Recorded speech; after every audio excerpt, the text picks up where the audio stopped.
وزیر داخلہ وفاقی، جس کی حالت اس وقت یہ ہے کہ اس کو لیلا نظر آتا ہے اور مجنوں نظر آتی ہے، رانا ثناء اللہ، اس مونچھوں والے بندر کی حالت اس وقت بڑی خراب ہے۔ وہ آئین اور قانون کو پڑھے بغیر الٹی سیدھی بویلیاں مار رہا ہے، الٹی سیدھی چولے مار رہا ہے۔ میرا خیال ہے کہ رانا ثناء اللہ کو نہ انگلش میں شاید پڑھنا آتا ہے نہ اردو میں پڑھنا آتا ہے، اس کو پنجابی میں شاید پڑھنا آتا ہے۔ پنجابی میں اس کو کوئی آئین اور قانون پڑھائے تو شاید اس کو سمجھ آ جائے۔ تو میں رانا ثناء اللہ کو کہ جو پرسوں رات سے جو ہے وہ ہوائی فائرنگ کر رہا ہے اور پانی سے پکوڑے تل رہا ہے کہ پنجاب کے اندر گورنر راج لگانے کے لیے وزارت داخلہ کے اندر سمری تیار ہو رہی ہے۔ میں نے کل اپنے ویلاگ کے اندر بھی اور کچھ ٹی وی چینلز میں بھی یہ بات رکھی۔ آج میں اس میڈیا ٹاک کے ذریعے سے پنجاب اسمبلی کے باہر، جس اسمبلی کے اندر وہ گورنر راج لگانے کی بات کر رہا ہے، اس کے سامنے کھڑے ہو کے میں پوری پاکستانی قوم کو اور میڈیا کو بتاؤں گا، پاکستان کے آئین کے اندر دو شکے ہیں۔ ایک ہے آئین کا آرٹیکل 134 جو گورنر راج کے حوالے سے چیزوں کو ایلیبوریٹ کرتا ہے۔ دوسرا آرٹیکل ہے 112 جو گورنر کو اسمبلیاں توڑنے کے اختیارات کے حوالے سے تفصیلات بتاتا ہے۔ ان دونوں کے تناظر میں رانا ثناء اللہ، آپ بھی سن لو، اردو میں بتا رہا ہوں، سمجھ آنا، انگلش میں نہیں بتا رہا، اردو میں بتا رہا ہوں۔ ان دونوں قوانین، ان دونوں آرٹیکلز، ان دونوں شکوں کے مطابق گورنر راج لگانے کے لیے اسمبلی صدر مملکت کی منظوری کے بغیر نہیں توڑ سکتا، اور وہ اس وقت تک بھی نہیں توڑ سکتا جب تک 100% ثابت نہ ہو جائے کہ حکومت اور اسمبلی غیر آئینی طریقے سے چل رہی ہے۔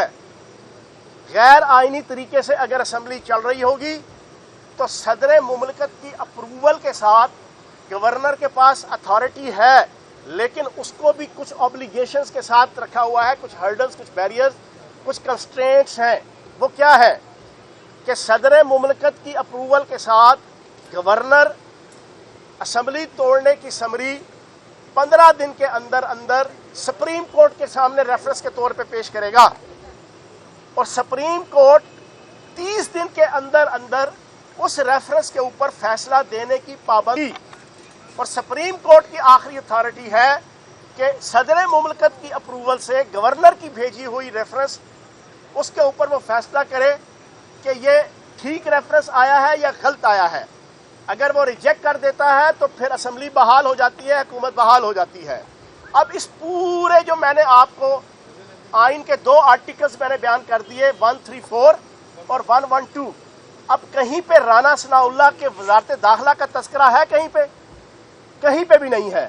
تو میں یہ سمجھتا ہوں رانا ثناء اللہ پرانی چولے مارنے کے عادی ہیں، منشیات فروش ہیں، قاتل ہیں، ہر قسم کی اعلیٰ اور عرفہ برے اوصاف ان کے اندر موجود ہیں، ان کو اب سمجھ نہیں آ رہی۔ اور آخری بات میں اس میڈیا ٹاک کے ذریعے سے، میں سپریم کورٹ سے آجزانہ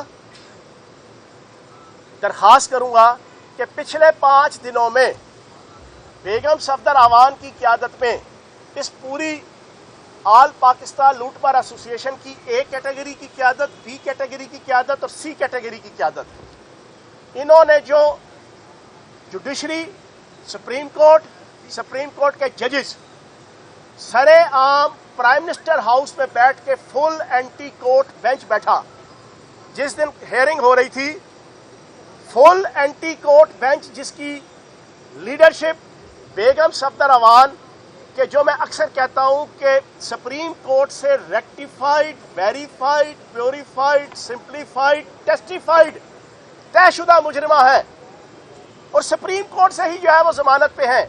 اس نے سپریم کورٹ کی بلڈنگ کی ایڈجسٹنٹ بلڈنگ میں بیٹھ کے باقی 13 ہواری بٹھائے جن کا لینا دینا ہی پنجاب حکومت اور پنجاب اسمبلی سے نہیں تھا۔ ایمل ولی خان کا کیا لینا دینا پنجاب سے؟ آپ اسلم بھوتانی کا کیا لینا دینا پنجاب سے؟ شاہزین بھٹی کا کیا لینا دینا پنجاب سے؟ ایم کیو ایم کا کیا لینا دینا پنجاب سے؟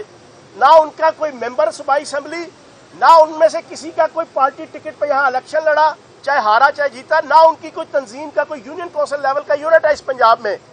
انہوں نے بیٹھ کے جس انداز سے سپریم کورٹ کے ججز کو گالیاں نکالی،